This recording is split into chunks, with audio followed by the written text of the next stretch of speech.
Masechet Gittin, traité Gittin, Daf, même Gimel, feuille numéro 43. Nous sommes à la 5e ligne. Amar Rabbi Abba dit Tashma, viens écoute.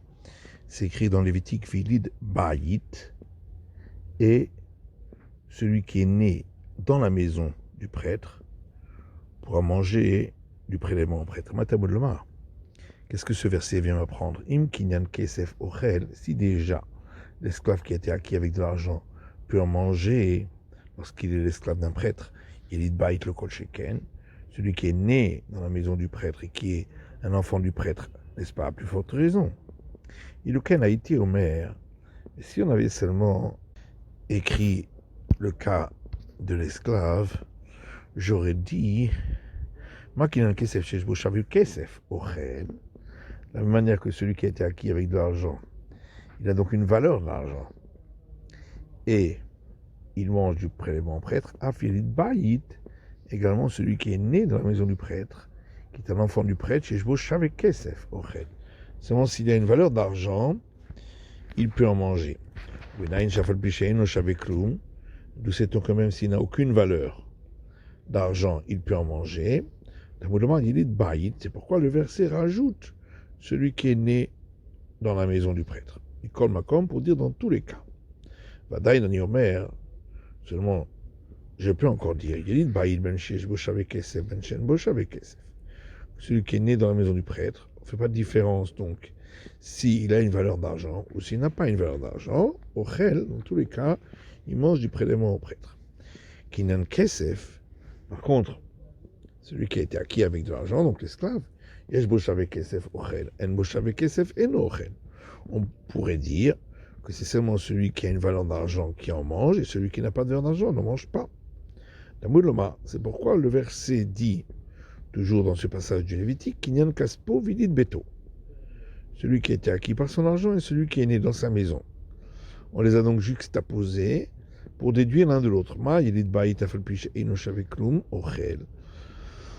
la même manière que celui qui est né dans la maison, même s'il ne vaut aucune valeur d'argent, il peut en manger. Avkinan Kaspo, de même celui qui était acquis par son argent. Mais s'il n'a aucune valeur d'argent, il peut en manger. Maintenant, si on pense qu'un esclave qui a été vendu par son maître, juste pour que l'acquéreur puisse avoir un droit sur le paiement de la sanction dans le cas où il était encore né par un taureau.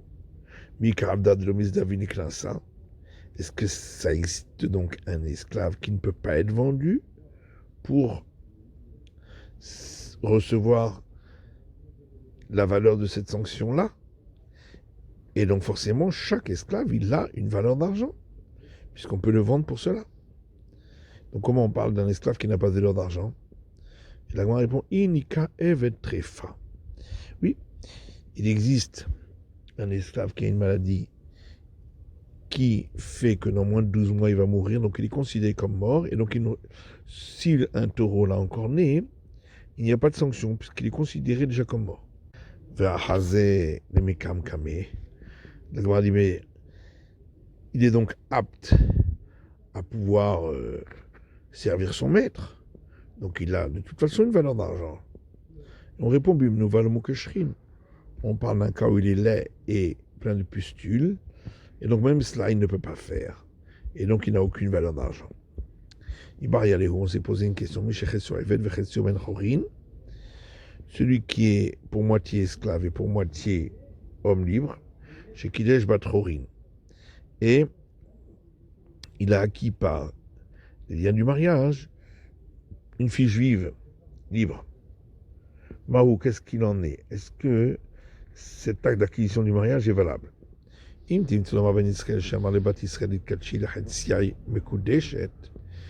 tu viens rapporter une preuve d'un juif libre qui a dit à une juive libre, marie-toi à une moitié de ma personne, et nous avons pour règle qu'elle est acquise par les liens du mariage, les chazer les coulées. On peut dire que ça c'est seulement dans ce cas-là, parce qu'elle pourrait être acquise à l'ensemble de sa personne.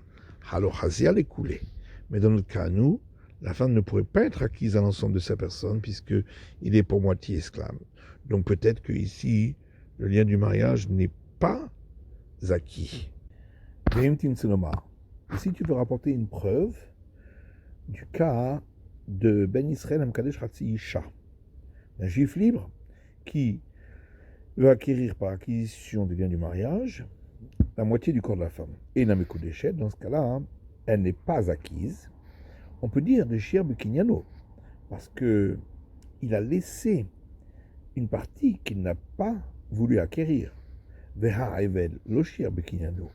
Alors que chez nous, dans le cas de l'esclave qui est à moitié esclave, moitié libre, il n'a pas laissé une partie qu'il n'a pas voulu acquérir. Il a fait acquérir tout ce qu'il pouvait. Et donc peut-être chez nous, ce serait valable. Marie, qu'est-ce qu'il en est alors? Tâche-moi. La Gemara dit, viens, écoute. Une braïta qui dit, si un taureau a encore né et tué un qui était pour moitié esclave cananéen et pour moitié libre, le propriétaire du taureau devra payer la moitié de la sanction donnée par la Torah au maître, et la moitié de la valeur de celui-ci, puisque pour moitié il était libre, à ses héritiers. Maintenant, si tu dis que celui-là ne pouvait pas acquérir par acquisition des liens du mariage, dans ce cas-là, les enfants qu'il a eus ne sont pas reliés à lui. Donc, Yorshin Manale, d'où est-ce qu'il a des héritiers? Amar Rabadabrava répond que Sha'asaou Terefa. On parle d'un cas où il ne l'a pas tué, mais il l'a rendu malade au point qu'il mourra dans les 12 mois. Mayorshav, et qu'est-ce que ça veut dire quand on a parlé des héritiers? Nafshi, en vérité, c'est lui.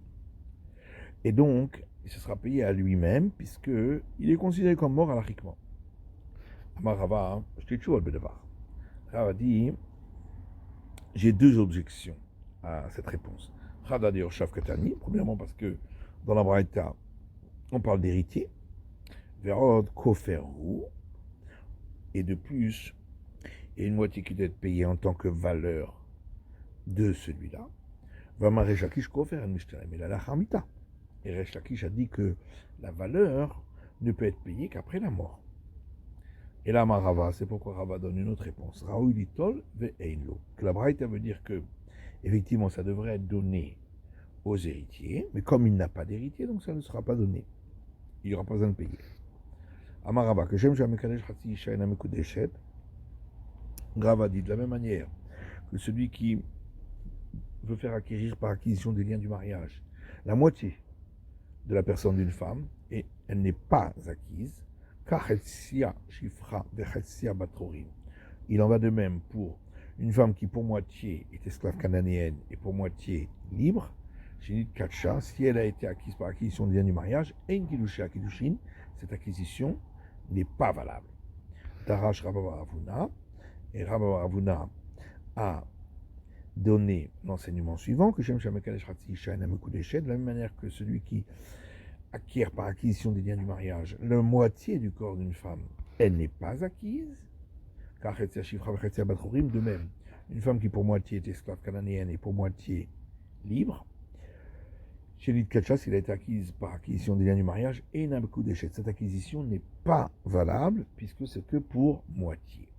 Amar Rafriz Damidame, Rafrizda lui dit, mais est-ce que ça ressemble à Tamshir Bekinyano? Dans le cas de la femme libre, il a laissé une partie qu'il n'a pas acquise. C'est pourquoi c'est pas valable. Achaloshir Bekinyano ici n'a pas laissé une partie qu'il n'a pas acquise, puisqu'il a fait acquérir toute la partie qui était possible d'acquérir. Adaokim Rababravuna Amorale. Alors Rababravuna a repris un porte-voix d'Arash et il a enseigné. C'est écrit dans le livre d'Isaïe, Vamirshala Azot Tachatedecha, et cette embûche-là est sous ta main. De là, on apprend, El Adam Omed al Devre Torah, El Emken Yershal Bahen, qu'un homme ne peut comprendre totalement les paroles de la Torah que si il a trébuché une fois. Et donc il a dit, qu'en vérité il s'est trompé et que, bien qu'on a dit que celui qui a acquis la moitié de la personne d'une femme, ce n'est pas une acquisition de mariage, mais si la femme en question était pour moitié esclave cananéenne et pour moitié libre, chez une Katcha, et elle a été acquise par acquisition des liens du mariage, Kiddushin. Cette acquisition est valable. Maïtama, pourquoi Hatam Shir Bekinyano? Parce que dans le premier cas, il a laissé une partie qu'il n'a pas acquise alors qu'il aurait pu. Ici, dans notre cas, nous, il n'a pas laissé une partie qu'il aurait pu acquérir et qu'il n'a pas acquise. Amar Rav Shechet dit que de la même manière que celui qui acquiert par acquisition des liens du mariage, la moitié de la personne d'une femme, elle n'est pas acquise, de même. Pour la femme qui est pour moitié servante cananéenne et pour moitié libre, chez le Kacha, s'il a été acquise par acquisition du mariage, l'acquisition n'est pas valable. Et si un homme vient te dire à voix basse, pourtant on a vu un enseignement qui dit, c'est quoi le cas de l'esclave cananéenne qui a été prise par un autre et qui ils doivent offrir un sacrifice. C'est dans le cas où cette esclave cananéenne est pour moitié esclave et pour moitié femme libre, Amourassal et Vedivri, et qu'elle était mariée à un serviteur hébreu, Alma Batitrousehi. Donc, puisque on a donné cet enseignement, c'est donc bien qu'elle peut être acquise par acquisition du mariage. Et Morlo, s'il vient te donner cette question, réponds-lui, Rabbi Ishmael. Regarde donc l'avis de Rabbi Ishmael chez Omer. Voilà que lui dit, qu'on parle d'une esclave cananéenne à 100% qui était mariée à un serviteur hébreu. Or, est-ce qu'une servante cananéenne peut être mariée par acquisition des liens du mariage avec un serviteur hébreu? Et là, qu'est-ce que tu vas répondre?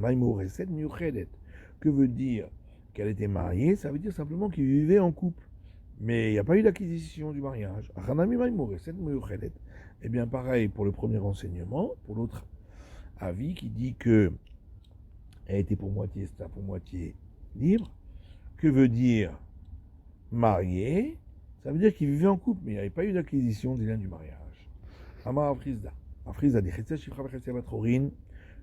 une femme qui est pour moitié esclave cananéenne et pour moitié libre, chez Idkatchar et Rouven, qui a été acquise par acquisition des liens du mariage à Réhouven. Ensuite, elle a été affranchie totalement, même la seconde partie. Et elle a été acquise par l'acquisition des liens du mariage à son frère de Réhouven, Shimon, ou Metouch Nehem, et les deux frères sont morts. Mitiabem et les Lévi, elle pourra accomplir le Lévira avec l'autre frère, Lévi,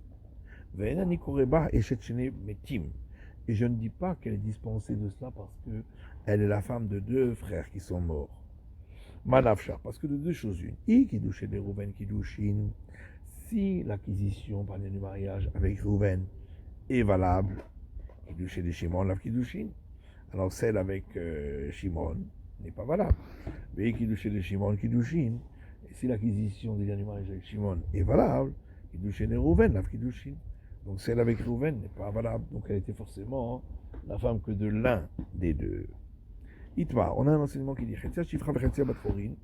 une femme qui est pour moitié esclave cananéenne et pour moitié femme libre, c'est le Kachar et Rouven, qui a été acquise par acquisition du mariage à Rouven, et ensuite elle a été libérée entièrement, même la seconde partie, et elle a été acquise par acquisition des liens du mariage à un autre qui est Shimon, pas forcément le frère, un autre juif. Ravese Bachama, Amaram Nachman, Ravese Bachama, Dionon Ranachan, Pakrou, Kedouché, Rishon. Étant donné que la deuxième fois, elle était complètement libre, alors que la première fois, elle était qu'à moitié, alors la première acquisition du lien du mariage qui était avec Réhouven, ont sauté.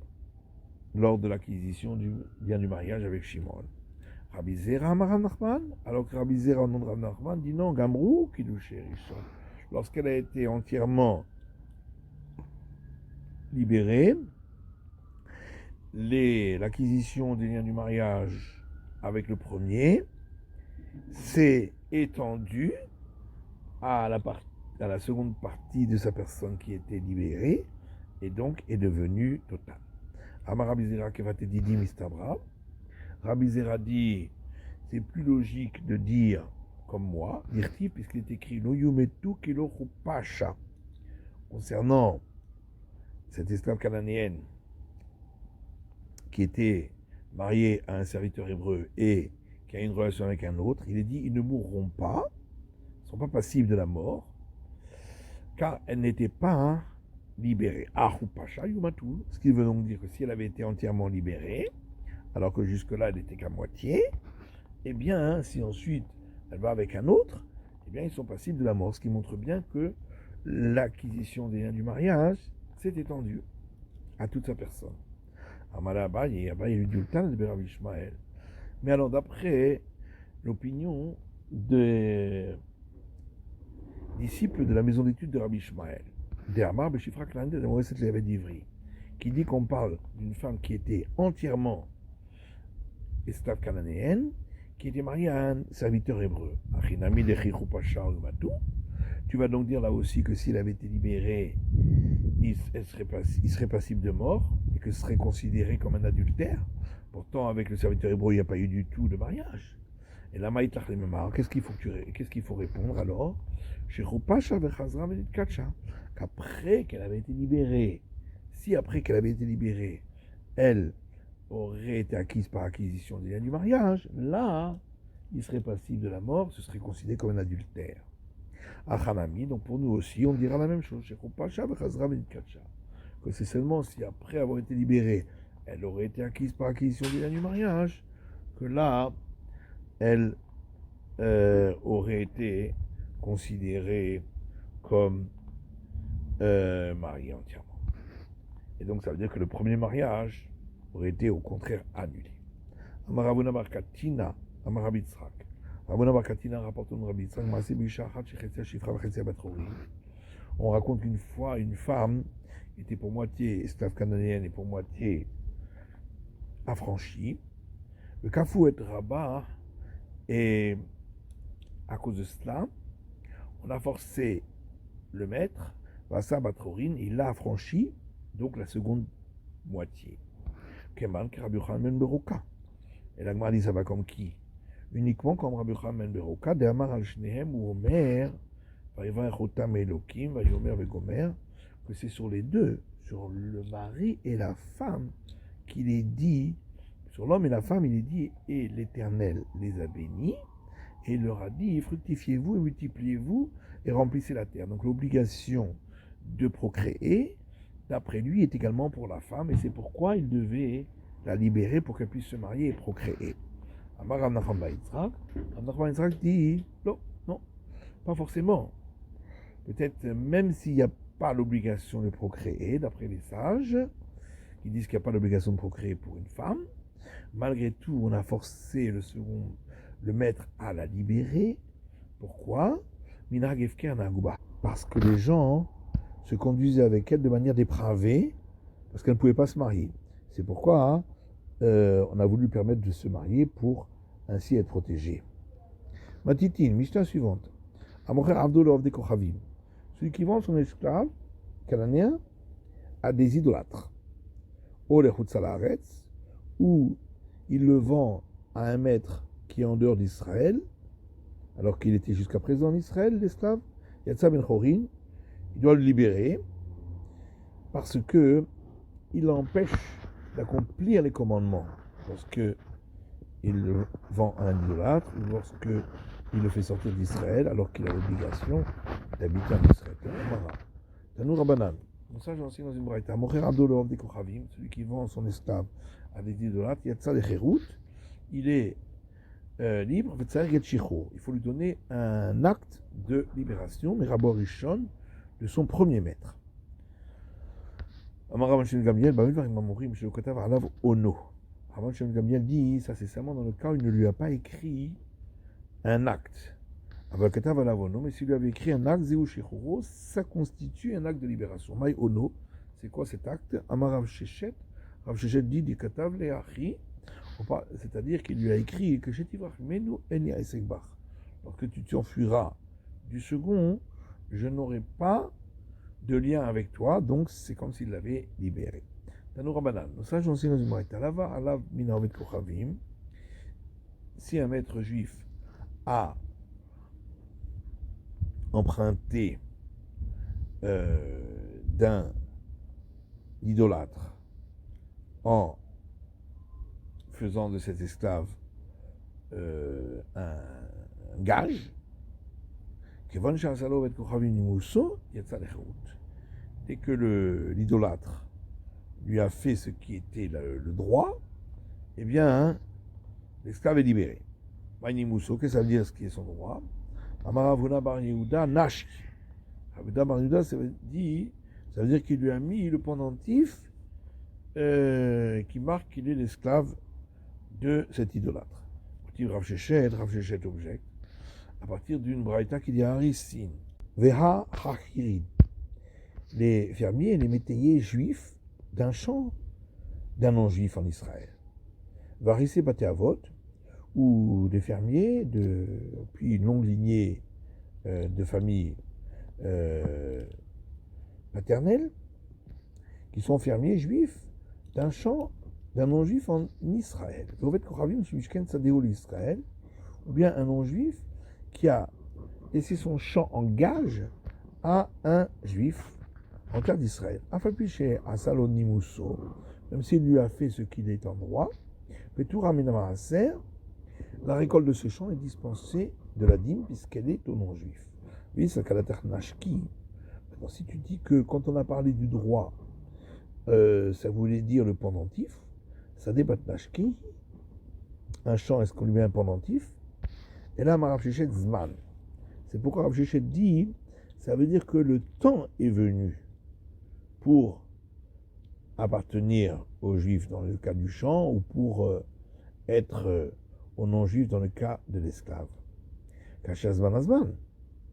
Mais alors à ce moment-là, il y a une contradiction entre les deux cas, où le temps est arrivé, et pour l'esclave, eh bien, il doit être libéré par le premier, donc c'est considéré comme s'il avait déjà été pris par un non-juif, alors que dans le cas du champ, il n'est pas considéré comme avoir été pris par un juif, et puisqu'on dit qu'il est dispensé des dîmes. Là, Kasha Lagmani, c'est pas une question, Hadematazimne, Hadela Matazimne. Dans le premier cas, le temps était déjà arrivé, alors que dans le second, le temps n'était pas encore arrivé. Et là, Gabé arrive, Hadematazimne, Tzichanemimar. Mais alors, devant la Gemara, dans le cas de l'esclave, si le temps était arrivé, est-ce qu'on a besoin de dire qu'il doit le libérer? C'est évident. Et là, il dit Vedi de la Matazine. En vérité, dans les deux cas, le temps n'était pas encore arrivé, mais la cachée, c'est pas une question. Halekoufa, vers les Péra. C'est que l'esclave, c'est son corps lui-même qui a été vendu, et les sages ont sanctionné, alors que pour le champ, il ne dispose que de l'usufruit. C'est pourquoi ça n'appartient pas aux juifs. Et si tu veux, je peux te donner encore une autre réponse. On parle d'un cas où il avait emprunté avec l'intention de le prendre comme gage, mais il ne l'avait pas encore pris comme gage. Et c'est pourquoi ça ne lui appartient pas. C'est la fin de l'étude du Daf Mem Gimel de la feuille numéro 43.